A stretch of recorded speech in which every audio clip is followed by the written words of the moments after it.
going to win. Donald Trump talks like a front-runner despite a poll showing him in an unfamiliar position in Iowa, trailing behind Senator Ted Cruz. He'll never get anything done, and that's the problem with Ted. Plus, talk about a missed opportunity.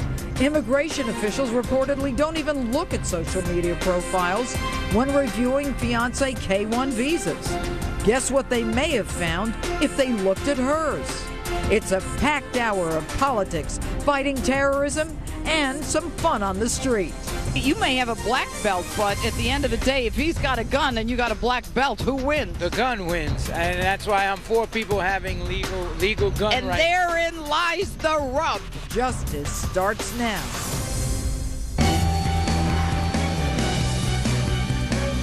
Developing tonight, a brand new poll out of Iowa has a new leader in the GOP race for the White House. Hello and welcome to Justice. I'm Judge Jeanine Pirro. Thanks for being with us. A Fox News poll today shows Ted Cruz now in the lead with 28% of likely Iowa Republican caucus goers, and Donald Trump right on his heels with 26%, a 2% margin of error distance. Corey Lewandowski, Donald Trump's campaign manager, joins me now for his reaction. Welcome. Thanks for having me. This is one of your rare interviews. It's nice to have you here. Great to be with you. Good. All right. Let me ask you, you saw the poll, and there, of course, is this Des Moines Register poll out this weekend that has Cruz up by 10 points over Trump. However, you look at it, Ted Cruz has the lead in Iowa. First time for these candidates. Is your man in trouble? No. So, look, let's look at the polls. CNN was out with a poll this week that shows Mr. Trump up 13 points, 33-20. That's on Monday. I find it hard to believe the Des Moines Register has a change. In Iowa, you're saying? In Iowa. CNN's poll in Iowa has Mr. Trump up 13 points, 33% to 20% over Ted Cruz. Do you think any of this is a reaction to what happened with Donald talking about the ban on Muslims who are not citizens? No, I don't think so at all. I think the people of Iowa have gotten to know Mr. Trump very well. He has broad support there. We saw the Fox News poll today that is 28-26. Right within the margin of error. Right. We were in Iowa on Friday night. We had 2,000 people at a rally. Mr. Trump has these massive crowds. Well, let me ask you about the person. We bring new people in, and that's what these polls don't understand. The people who've never participated in the process are coming out on a Saturday or Friday night and spending 4 or 6 hours with us to learn about Mr. Trump's message to make America great again. The pollsters don't want to take those into account. They don't take those. They don't call those people and say, "Hey, you've never voted before." You know, this Des Moines Register poll. Am I correct that Donald, a few weeks back, trashed that newspaper actually before they took the poll? Well, so here's the thing: the Des Moines Register, we have not credentialed as a media outlet for the last 5 months of this campaign because they wrote an editorial at the very beginning that said Mr. Trump didn't have a right to run for president. They said he didn't have the right to run. And now 6 months later, he has been the clear and definitive front runner. And now they come out with a poll that shows, him behind. I'm not shocked by this at all. There needs to be some journalistic integrity here. Okay, let's talk about Iowa. Okay, people think the Iowa caucus is important. 6 out of 10 people in Iowa, by the way, think that climate change is a hoax. And more than half want mass deportation of illegal immigrants. All right? So Cruz's immigration stance is not as tough as Trump's immigration stance. And yet the Iowans seem to be going with Cruz. Well, I think what's happened is Senator Cruz has become the flavor du jour of the week. So I don't think a lot of people have spent a lot of time looking at his record. And look, on the immigration issue, Senator Cruz was in favor of increasing the H-1B visas by 500%, which is a job-killing scheme to American workers. So Mr. Trump has been very clear about putting American workers first. And I think as more people get to know Senator Cruz, they'll be able to make their own decisions on his record.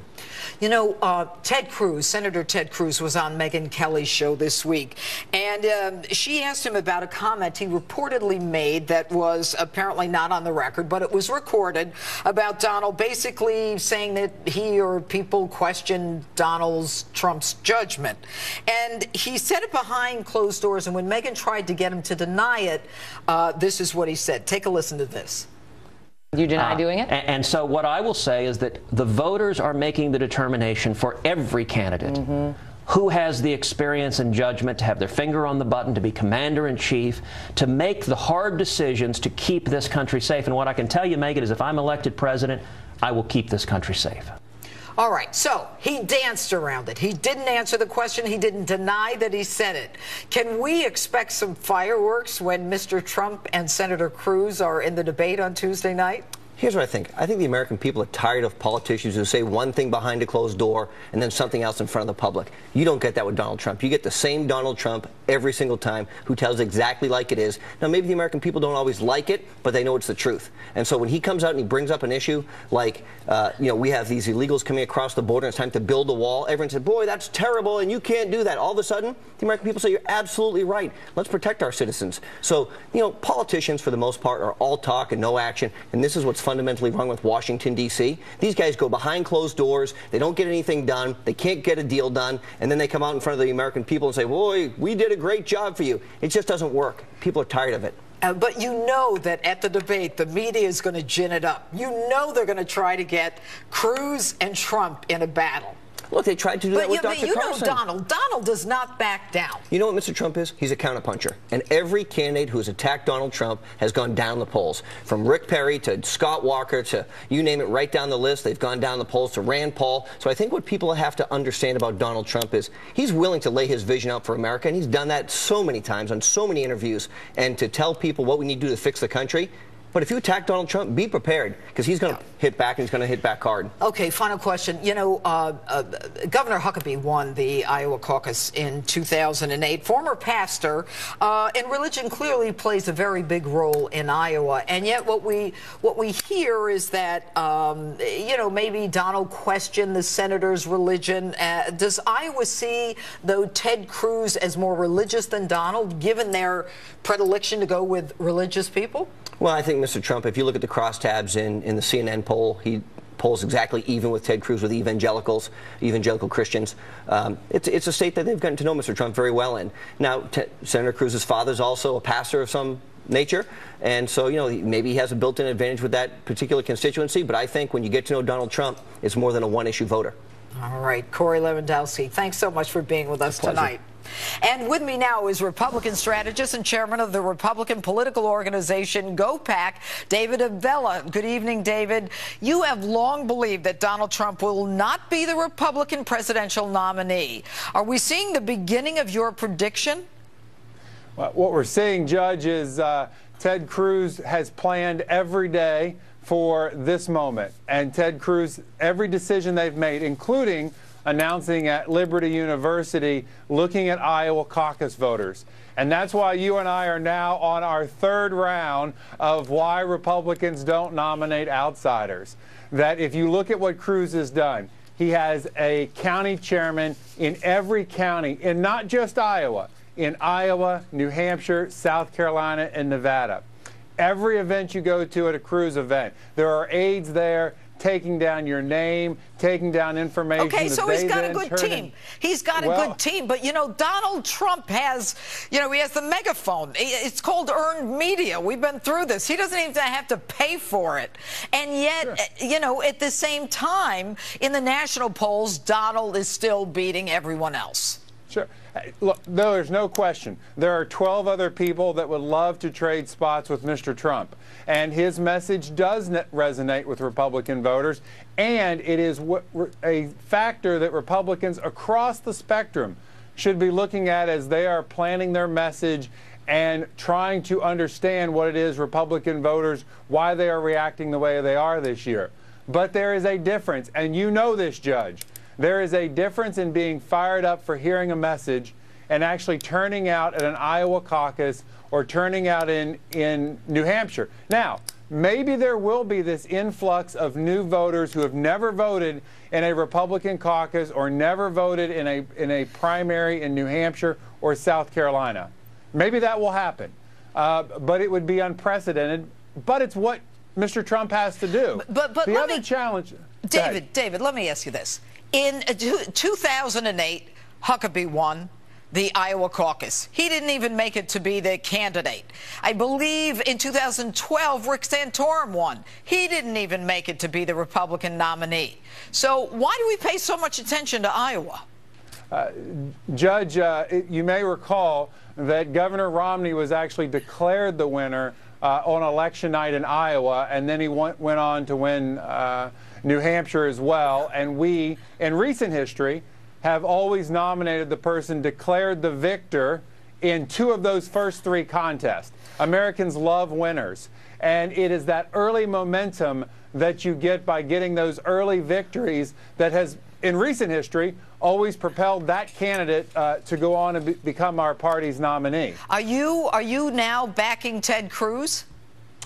No, Judge, you know I'm not doing that. I'm trying to give you some unbiased opinion here on where we see the contest.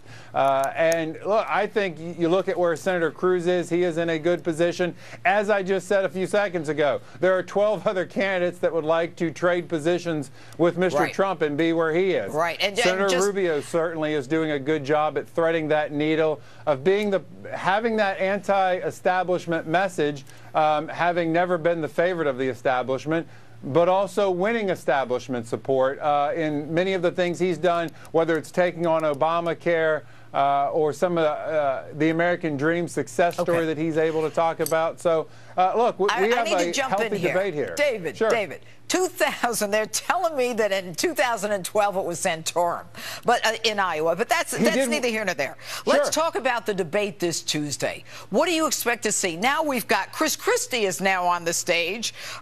Is this going to be a make or break for anyone in particular? Well, Judge, you are right. He did win. Santorum did win Iowa. Romney was declared the victor on election night, though, and it wasn't until a couple months later that Romney was finally, that Santorum was finally declared the winner. As for the debates coming up, look, no one's going to get out prior to Iowa, short of someone being out of money and wanting to do the honorable thing and not go into debt and leave their staff and small businesses high and dry by them not having money. But at this point, we are so close to Iowa, no one's dropping out. All right. David Avella, thanks so much for being with us. Judge, thanks. All right. And with me now is former advisor to Hillary Clinton's 2008 campaign and Democratic strategist Richard Goodstein. Hello, Richard. Is Hillary Clinton relaxing somewhere? We haven't seen her in a while. Where's she been? Well, she's been all over the place, Jeanine. I have to say, I have the hunch she's not unhappy about this focus on Donald Trump and Ted Cruz, the 2 people I suspect she would like to run against. Look, she's been out talking about how shameful Donald Trump's position is on banning Muslims. She gave a very complete speech to the Council on Foreign Relations about what to do about ISIS.